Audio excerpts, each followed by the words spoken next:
আসসালামু আলাইকুম দর্শক, এই মুহূর্তে আমি আছি ঢাকার কেরানীগঞ্জের ঝিলমিল আবাসিক প্রকল্পে।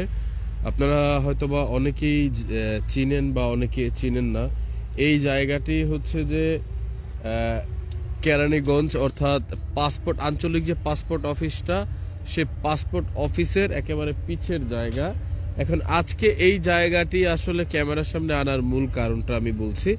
সেটা হচ্ছে যে আমি কিছুদিন আগে এখানে একটি খুনের ঘটনা শুনি এবং প্রায় বিভিন্ন অটো ছিনতাই, বিভিন্ন ধরনের মানে খুনের ঘটনা বা ছিনতাইয়ের ঘটনা এই জায়গাটিতে বিশেষ করে ঘটে। এই প্রকল্পটাতে দেখা গেছে যে কাউকে টার্গেট করে নিয়ে তাকে এই নির্জন জায়গাটায় নিয়ে আসার পরে তাকে হয় খুন করে বা তার সর্বস্ব নিয়ে যে তারা চলে যায়।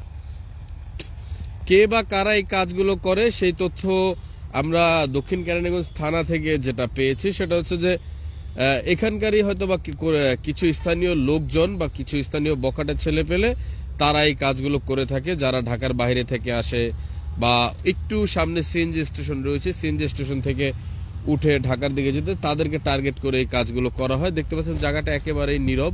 তো 2 দিন আগে যখন আমি এসেছিলাম তখন এখানে একটি পুলিশের গাড়ি ছিল, প্রায়ই থাকে।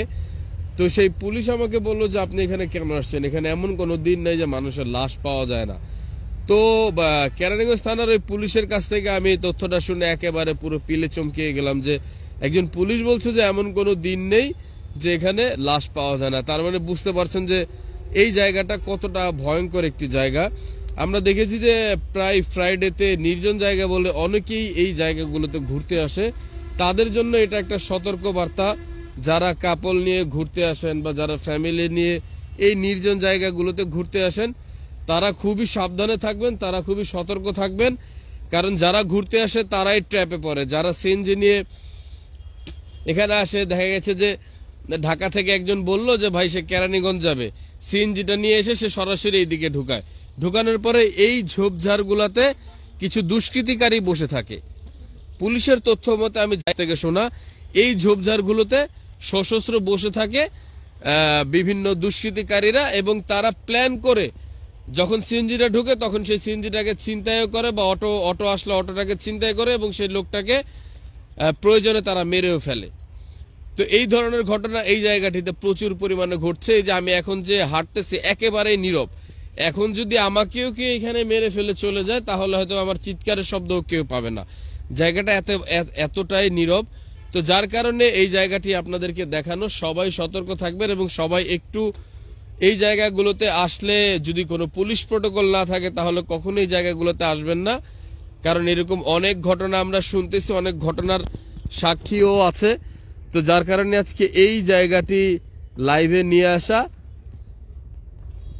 যারা কেরানীগঞ্জ থাকেন বা যারা এই জায়গাগুলোতে আসেন তারা একটু সাবধানে থাকবেন, ভিডিওটি শেয়ার করে দিবেন যাতে যারা এই জায়গাগুলোতে আসে তারা একটু সতর্ক থাকে, তারা একটু সচেতন থাকে। বা যাদের সিএনজি গুলো ঢাকা থেকে নিয়ে এসে ভুল তথ্য দিয়ে এইদিকে নিয়ে আসে তারা এই জায়গাটি দেখলে একটু সাবধানে থাকবেন। যখনই দেখবেন আপনার সিএনজি এখানে নিয়ে আসতেছে, এখানে আনার কোনো যৌক্তিক কারণ নেই, কারণ এখানে কোনো বাসা বাড়ি নেই, এখানে কোনো ঘর বাড়ি নেই। তার মানে আপনাকে এখানে নিয়ে আসতেছেই যে কোনো একটা অসৎ উদ্দেশ্য হাসিল করার জন্য। তো সবাই সচেতন থাকবেন, ভিডিওটি শেয়ার করে দিবেন। ধন্যবাদ।